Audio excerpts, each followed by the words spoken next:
Hey guys, first of all, thanks for coming. At 7 o'clock, you gave us your time to come for this event. We really appreciate that. Today we have Ayush. He has a YouTube channel called Desi Coder. It has about 3,000 subscribers and is a pretty good channel. Ayush also works as a software development engineer at CureFit. He has worked at Urban Company as well, and yeah, overall, he has been an Android developer for about 3 to 4 years now, and yeah, it's really glad to have him on Blue Learns community. Yeah, over to you, Ayush. Yeah, so thanks, Viraj, and thanks everyone at Blue Learn. This process was really smooth, getting to present in front of you all. So the way I've planned this is to get the most out of this meeting. What we'll do is I'll present a 15-minute quick keynote, and then after that we can have a good Q&A so that you'll be able to speak your mind as well. I want this to be to and fro and not just me speaking my mind all the time that I anyways do at my YouTube channel. That's not a big deal. So I've prepared something and I'll start sharing my screen for once. Yeah. So is it visible? Viraj, is it? Yep, it is, it is.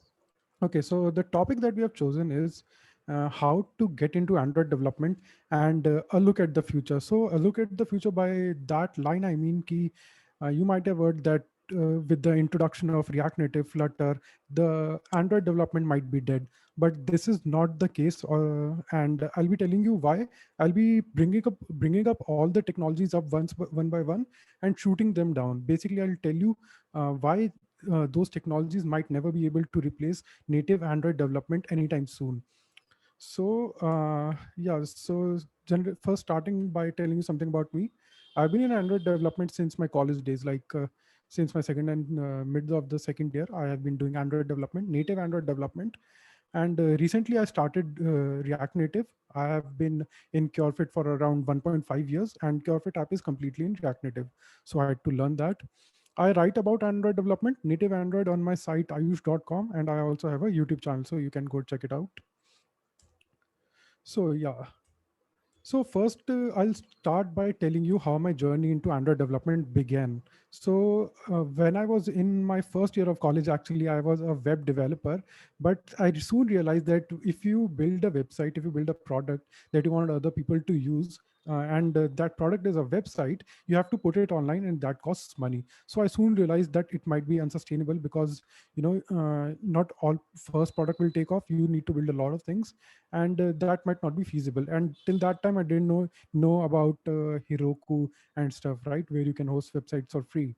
So I thought, what's the next thing that I can do or I can learn, which using which I'll be able to build a product. And the next big thing was mobile. Obviously, after web you get into mobile, and for mobile I had two choices, iOS and Android. iOS being way too costly because you need a MacBook, you need an iPhone, and so that was out of the option. I only had Android development, so that was the way to go. And that's how I began into Android, and I completed many internships into Android. I got into Urban Clap, and I was an Android engineer there. And since then, I have continued. So I have seen those phases where React Native was introduced. Like in 2015, it was introduced, and people soon started saying that this is the next big thing, and Android development will get replaced. And truth cannot be farther from that now. Like even in 2015, 2021, 6 years later, truth cannot be farther from that. Android development is here to stay, and React Native is not going to replace it anytime soon. So when people tell me ki Android development will be replaced, I ask them, with what? What is the next big thing that will replace Android development? So I'll tell you what are the common answers. And over the period of 4 years that I've listened, so first was Ionic and PhoneGap. So this was a big thing. They were the first to do this. And Ionic and PhoneGap, you have to realize, is a hybrid app. There is a hybrid app and there's a cross-platform app. So these are two different things, and mostly we use them separate similarly, but I'll tell you why these are two different things. Hybrid app is basically a web view which acts like a app. So when you open a PhoneGap or an Ionic app, you are basically opening a large website, and it acts as a as a native app. So obviously its performance will be really, really bad. It will be laggy, and that's why Ionic and PhoneGap never took off. They were really laggy, and the animations and the ripple effects that you see on your Android phones or iOS phones, they are not available on Ionic and PhoneGap. So these technologies never took off the way they were supposed to. Next big thing, and the thing that I believe, if something will take on Android development, it will be React Native. React Native came into play in 2015, and people touted it as the next big thing to replace Android development, mainly because it was actually native. It built an APK that people could install on their devices. So it was written in JavaScript, but it was talking to the native side, which where views are written in Java and XML. So eventually it translated into a native app. And the main advantages were that it was cross platform, and people thought there would be shared code bases, and eventually the companies will be able to save costs on hiring two developers, one for Android, one for iOS. So with the cost of a single developer, they will get their both of their apps.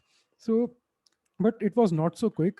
The problem with React Native is it is huge in size. Even a single app with a simple text in between, it is really huge in size, because it has to ship its JS core with the Android app. And similarly in iOS, I've seen many native apps also large in size, so I'm not sure how that plays out in the iOS world.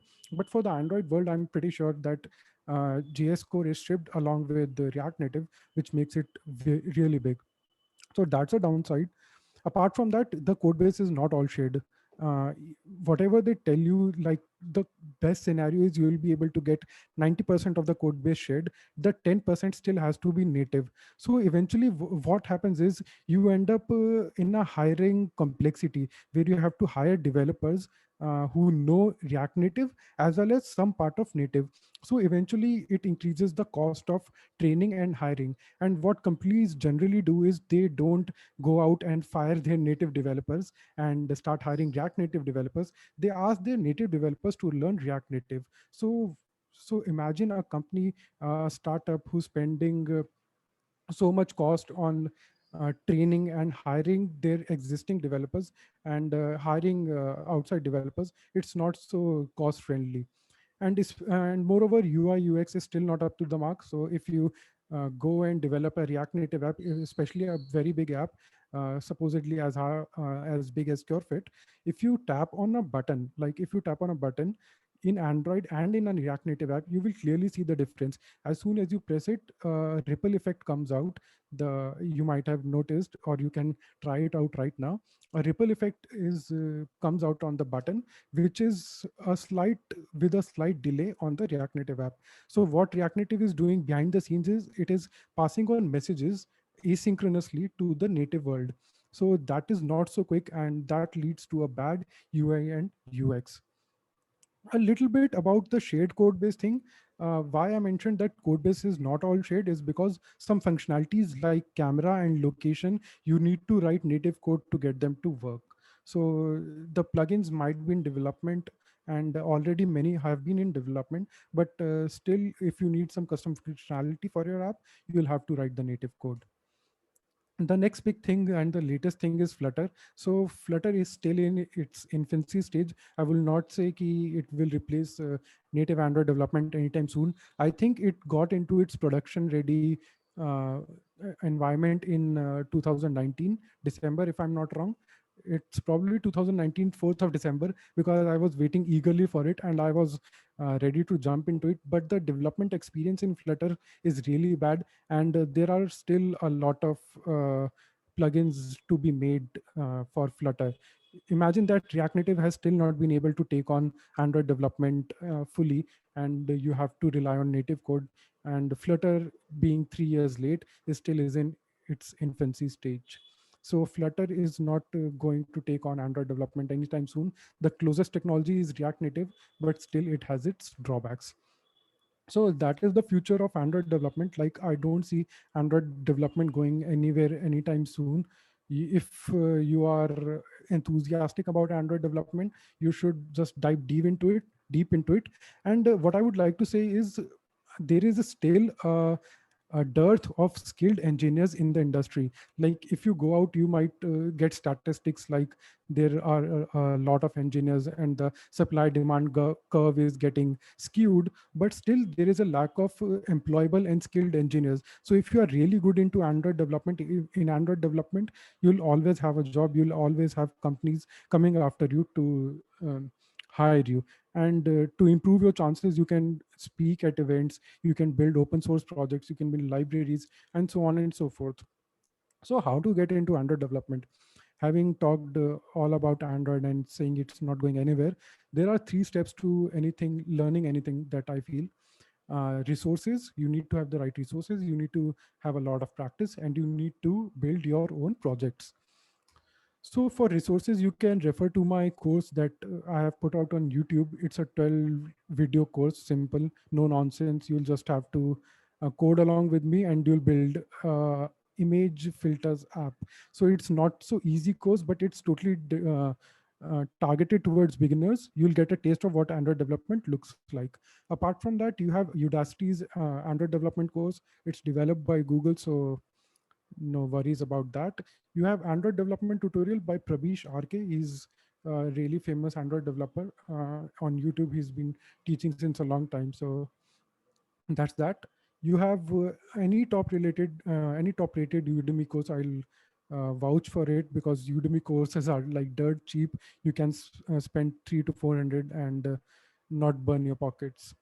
And final is, if you are into books and something, Headfirst Android Development is the way to go if you like to have a book or something. For practice, you can code along with the tutorials and maybe try out some of your own ideas. Like think of something. For example, the first app that I built was I was inspired by an Instagram post. So what happened was, I saw an Instagram post where two phones were kept one along the other, and a complete picture was appearing on one half of the phone and the second half. So that was my inspiration. So you can get inspiration from many sources. Apart from that, start building your projects. Once you are comfortable with Android, start building your projects, build a complete product, build an idea from end to end. It might take off, you never know. And start building and start contributing to open source as well. Once you get a hang of open source, you'll be able to try out things like GSOC and whatnot. So building open source is really a cool way to get to know people in the community and create your own visibility in the community. I always say that getting a good job or getting a good placement is half hard work and half building a network. You should have a really good presence on LinkedIn, and also if you have a good presence of on open source communities, it never really hurts.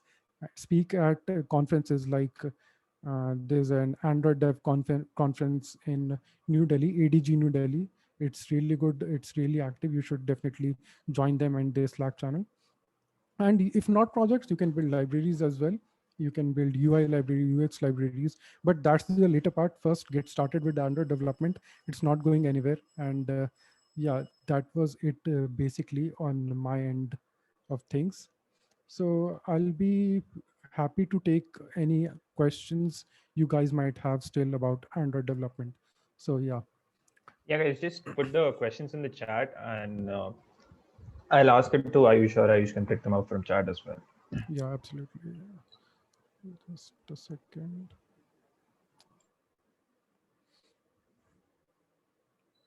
Yeah, so there are some questions. Let me get my chat box on the side.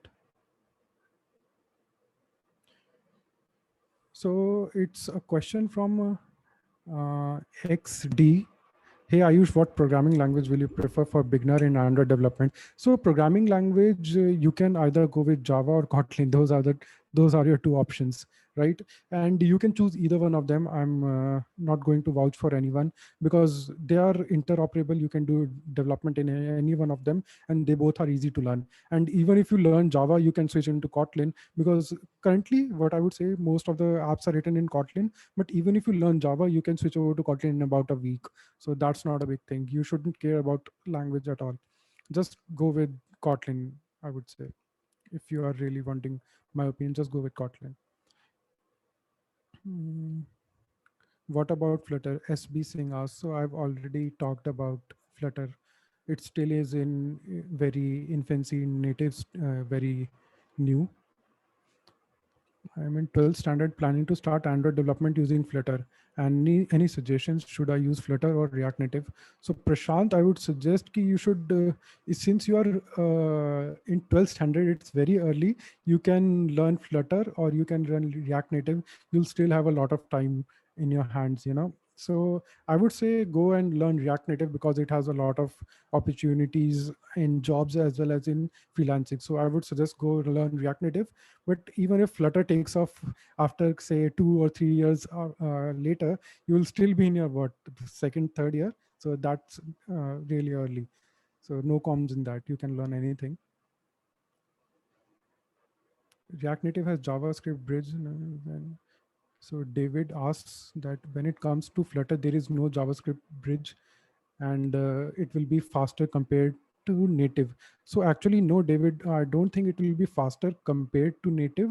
Yes, compared to React Native, it can be faster, but React Native is also introducing something called turbo modules. So this bridge concept, that passing messages over the bridge, is going to be deprecated anytime soon. So React Native will also be calling native modules directly. Bridge will be going out. Can a web developer start with React? Yes, you can. You anyways use React in web development, React.js. Which software to use? Anmol, could you expand your question a bit more? Like which software? You need to use Android Studio for Android development. There's no other choice. Which one is easy and fast to learn? Between React Native and Flutter, I would say, since Flutter uses Dart and Dart is, I don't like the syntax that Dart uses. I would say React Native is pretty easy to learn and you'll get a lot of resources there. Average salary as an app developer, it will definitely be in double digits. I'm not sure about the upper limit, but definitely be in the double digits if you play your cards right. If you apply to multiple product based companies, Arshad, it will be definitely higher than 10. Which programming language is easier to begin with? Whatever you learn in your 12th standard, Nitin.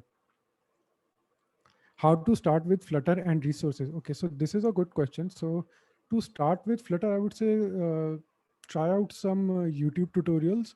I'm not sure if there are any good tutorials. What I personally tried out was a Flutter development code by Maximilian Schwarzmuller on Udemy. So he has a really good course and he has a lot of courses on Udemy. His courses are mostly good. So you can definitely try out that if you want to have a paid course. That course was really good. What's the difference between React and React Native? So React is mostly used on the web, and the React Native is using the same framework but from mobile. Can you share the PPT, Lokesh HMS? Sure, I'll give the PPT to Viraj and you guys can have a look, but there's nothing much, in the slides that I have not talked about. Or I'm an Android developer beginner, what topic should I cover? So this question is from SK. So as a beginner, you can cover topics like recycler view. You can cover topics like threading. Multi-threading is actually really important to understand. Learn multi-threading, learn about handlers and loopers, learn about custom views as well if you get time. It's really cool. And yeah, these are the topics that you should cover as a beginner. How much time it takes to become the level developer so that we can create apps like food delivery or Flipkart. So to create such apps, you'll have to spend actually a lot of time, not just on the front end but on the back end as well. Like for Flipkart you need a good back end, and for Zomato kind of app as well. So that's a broader, very broad question. In Flutter we get faster development speed. Yes. Should I start learning Android development in my first year or should I focus on DSA? So in the first year, I would say have a lot of time. Just do both. Why not both? Like on the weekends, do data structures and algorithms. On the weekdays, you should do Android development. So I get asked this question a lot in my comment section on YouTube as well. Ki, what should I learn? Should I focus on DSA or Android development? I always say, why not both? Just because in interviews you will definitely be asked data structures and algorithms as a beginner, because as a beginner no one's going to ask you deep design questions on Android. So you should go and focus on DSA and Android development simultaneously. Like there's no reason why you should not. And why do companies hire too many Android development? Are the jobs temporary or permanent? Anmol asked this. So Anmol, these jobs are permanent. They are not going to go anywhere anytime soon. Should I start learning Jetpack Compose UI? Or first I need to have really good grasp on XML and then do it? So you can learn just Jetpack Compose. You obviously you need to learn XML, but I don't think there should be a blocker for you to learn either of them. Like Jetpack Compose, and it's really easy. And like I don't see why you should not learn both. Like I don't really have an answer for that. You should learn XML. XML is nothing like it. You can learn it in about 2 hours, 1 or 2 hours. Why do you need more time than that? So guys, can you send questions on the global chat? Like many of you are sending questions privately. It's getting really tough to catch up with all of them. Should I Any? pick up the good questions and ask them to you? Yeah, sure, Viraj, that will help. Cool. People asking for best course for DSA, if you know any. Best course for data structures and algorithms. I feel the best course is any good video on YouTube. And apart from that, interview bit free section of interview bit is really good. Like they give you a data bank of questions, a bank of questions, and they have it figured out like what you should learn first, then second, then third. They have a complete roadmap for you, so you can go and check that out. But I don't believe in paying for learning coding. So you should never pay to learn either data structures or any development if it's not Udemy. Udemy is dirt cheap, so you can pay there. Yep. Atharva is asking, can you define the exact path for grasping skills as a beginner? So if you are talking about Android development, like the exact path, I already told you ki you should first have a good list of resources that you want to refer to.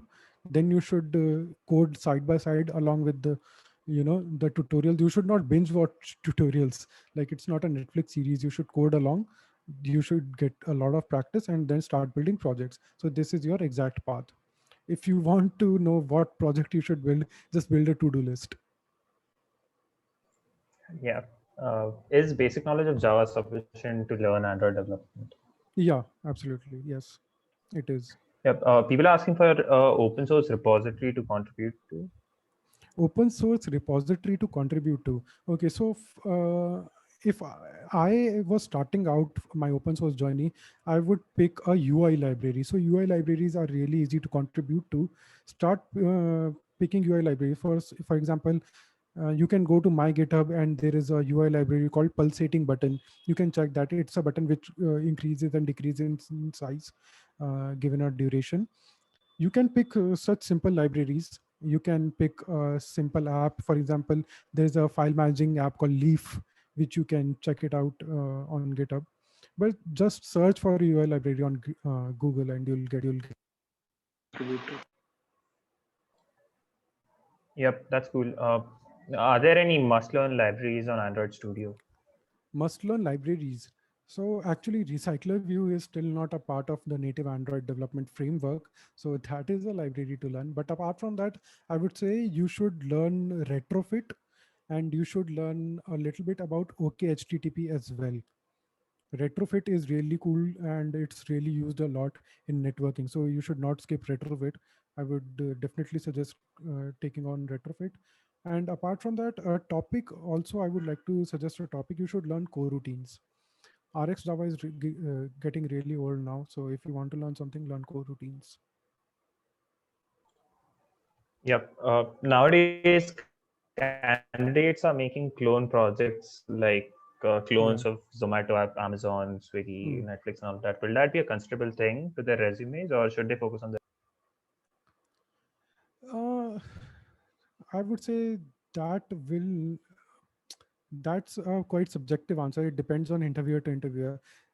The aim of building a project is to show that you are serious about development and you have a knowledge about how an app is built from ground up. So even if you are building clones, you should not just copy paste code. You should build it yourself. And if you're building on an original idea, that's really good. Like that tops everything. That tops building a clone. That tops coding on the side with the tutorial. Building your own project, own original project is really cool. But even if you build a clone, that's okay. I won't say that's not okay. That's cool. Yeah. Someone has asked, is Android development a better option to be a freelancer? Have you done freelancing? Yeah, also I did a lot of freelancing in my fourth year, and I can tell you that Android development jobs are still out there on freelancer, but React Native is also catching up really quick. So most of the people who get their apps developed on freelancers are like stealth mode startups, or just who want to get a MVP out. So for building an MVP in Android as well in iOS, React Native is the way to go. So yeah, but Android development is still at the top, I would say. Still there are a lot of projects in Android. Yeah. Someone wants to know, like all you mentioned some topics that people should cover to learn Yeah. this stuff. So can you just go over them once again? Should cover on could you repeat once more? I meant topics you should learn to get into Android development and all of that. Okay, so you should learn. So the topics would be like, first of all, obviously you'd either need to learn language like React Native, Java or Kotlin. Learn that topic. I would suggest go for an architecture like MVP architecture or an MVVM architecture. MVP is easier to start. Go for that. Learn about interfaces and data abstraction, how those things work out, polymorphism. Those things are really useful in Android development. Android specific topics are multi-threading, like threads, handlers, loopers, and you should learn recycler view, and you should learn retrofit. So these are the three Android specific topics, and Java specific topics are interfaces, abstract classes, and a bit about polymorphism. Yeah. Cool. Someone has asked how to learn codes in Android, as many times there are different types of codes like on-click listener, etc. No, dude, you don't learn code. You just do it on and on and on. And once you have done it enough times, you will automatically have, them stabbed into your brain. So you don't learn to code. You just copy paste from Stack Overflow. Yeah. Uh, as a beginner, which language should I pick? Java or Kotlin? So since I'm tired of answering this question, language is not a big deal. Pick either one. For the sake of it, go for Kotlin. Yep. Uh, just a sec. Is DSA necessary for Android development? So DSA, I would not say it's necessary for Android development now. Chirag has asked this question, so yeah, no, not necessary, but it Cool. always helps. Someone has also asked any YouTube channel you prefer while for Flutter, React, or stuff. Any YouTube channel for Flutter?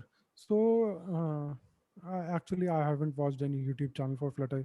When I learned Flutter, it was really in its nascent stage, and I could only find one good resource, that was a Udemy tutorial. So if you want, you can check Yeah. out some resources by Code with Harry, I would say. He has some good tutorials. You can check that out. Fireship is a good channel. You can check that out as well if they have a course.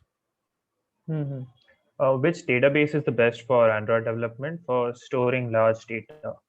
So for Android development, you should use that SQLite database. That's your only choice. On top of that, there is Room. Room is basically a wrapper around SQLite APIs. So yeah, if you are into databases, learn SQLite and Room. SQLite is basically the mobile version of SQL. Cool. As an Android developer, we mostly keen API. Should we focus on the backend? I didn't understand the question, David. Can you He please put might it be asking again? about what language should we pick in the backend. So for backend, you should pick something like a Node.js, or you can go for Python, uh, or you can go for Go by Google. So these are the three languages that are most used nowadays. You can go with any one of them. Yeah. Which company are you working with as of now? He's working with Curefit. I'm working with Curefit. Yeah. Thoughts on Golang? I wouldn't, you know, have any thoughts. I'm mostly into front end development. I've done a little bit of Node.js, but still don't have any thoughts on Golang. Cool. People have also asked if you want to make a social media app, which database would be better for it, and what will you recommend? So that's a really broad question because you won't be storing your data on the front end. You'll be storing it on the back end. So people use NoSQL nowadays, MongoDB. So you can check that out. MongoDB, I think, would be good. How is Ktor for backend? So Himanshu, I haven't, tried out Ktor. Can't really comment on that. SK Firebase. So that's not really a question. Yeah, he's probably replying to something else. Okay. Anyways, how much more time do you have? How many more questions can we take? I have time. If people have questions, I have around till 7:45. I'll be around. So if you guys want All to right, put up questions, you can. cool. Let's take 5 more questions and then we can close this off. Sure. Advanced Uh, topics in Android. So advanced topics, I would say go for RX Java, go for Dagger. Dagger is really good for dependency injection. Learn about dependency injection and get into using services and building your own handlers and threads. So those are advanced topics in Android if you want to go to the next level. Someone is asking, should we focus on structured data or unstructured data for that app as a database? So what do you mean by structured and unstructured? I'm not really sure, Sarveshwar. Could you expand a little bit more?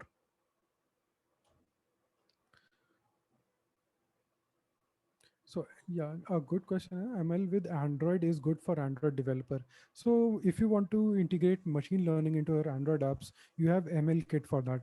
That's an API provided by Firebase that makes it really easy. So you can go and learn ML Kit.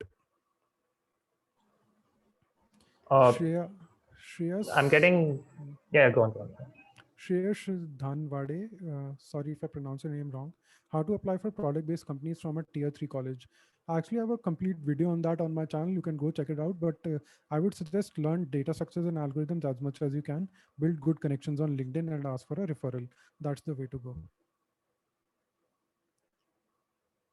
Yeah, Viraj. Yeah, someone sent me a direct message about freelancing availability on Android development. I think you just covered it, but if you Yeah, can just go over it in a minute again. yeah. That's freelancing opportunities are really good in Android development, both in Android and React Native. I would say they are both good. When Cool. can we start freelancing in Android development? As soon as you feel confident, like SK. There is no really set timeline. Like learn Android development for a year or so and start applying to projects, because it's not that people are waiting to give you projects, right? You need to bid a lot to get your first project. I had to bid for about 1.5 years. Although I bid passively, I didn't bid actively, but still, yeah. Prashant Nayak, he's in 12th standard and he's basically building Urban Company's app. So he's just asking, let me know where I might get stuck during this development. Trying to build an app for plumbing service. So you that's a pretty simple app to build. I don't think you will get stuck. And if your product really takes off, you'll have more engineers with you, right? You will not be working alone on this. So I don't think you will get stuck anywhere. It's really easy. The place you might get stuck is on the backend actually. So be careful about the backend. Know about backend stuff. Know about how to structure data pretty well. And yeah, you should be good to go. One should learn which skills to learn most for an internship. So, okay, so if you want to go for a good known product based company like DirectEye or Flipkart, then you should obviously learn data structures and algorithms really well. They leave no stone unturned, like they ask you graph, dynamic programming, and whatnot. So, you should learn that. And apart from that, you can learn web or Android, doesn't really matter. In an internship, they are going to teach you anyway. So, yeah.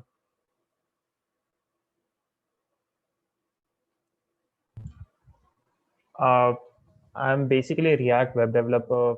Is it okay if I go with React Native, or should I learn some other? If you are a React web developer, go for React Native. Like that's uh, the default choice for you. You must be really good at React. So yeah, React Native will feel like, you know, known to you.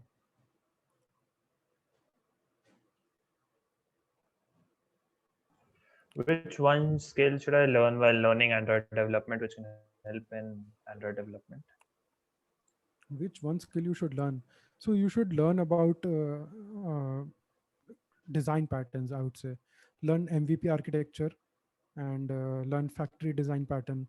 Learn about interfaces and how they work. Learn about abstract data classes and how they are different from interfaces, and when you should use what. So those are the things, actually those are the basics. So I would like to touch upon this point. Like when you go for an interview, they don't ask ki, tell me about Dagger or tell me about the latest library. They ask you these basic things, like tell me about looper and handler. How many loopers can a handler have? How many message queue are there in a thread? Why does a main thread exist? So these are the basics that they ask you. You know, you can learn a library and still don't know the internals. A library keeps on changing. Like there was a boom of Rx Java, now there is coroutines. So these things keep on changing, but activity life cycle, on create, on start, on resume, those things never change. So focus on the basics and not on, you know, the fad, the latest library that is out there. I would suggest to focus on the basics. Most of the questions around here are about the libraries that you should learn or the advanced topics that you should learn. You should learn them, but first get your basics right. First learn about activity lifecycle and then learn about anything else. Yep. Let's take one more. SK is saying I've made a password manager clone of Dashlane. Am I able to apply for an internship?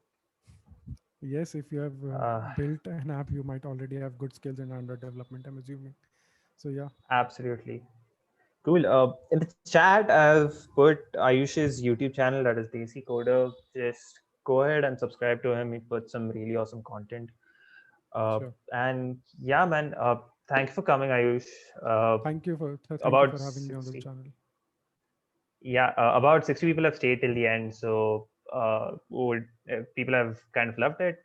And yeah, man, I'll end the session now. Any closing thoughts that you would like to say, or any advice that you would like to give? No, actually, the only thought that I had was key focus on the basics and not on the latest fad.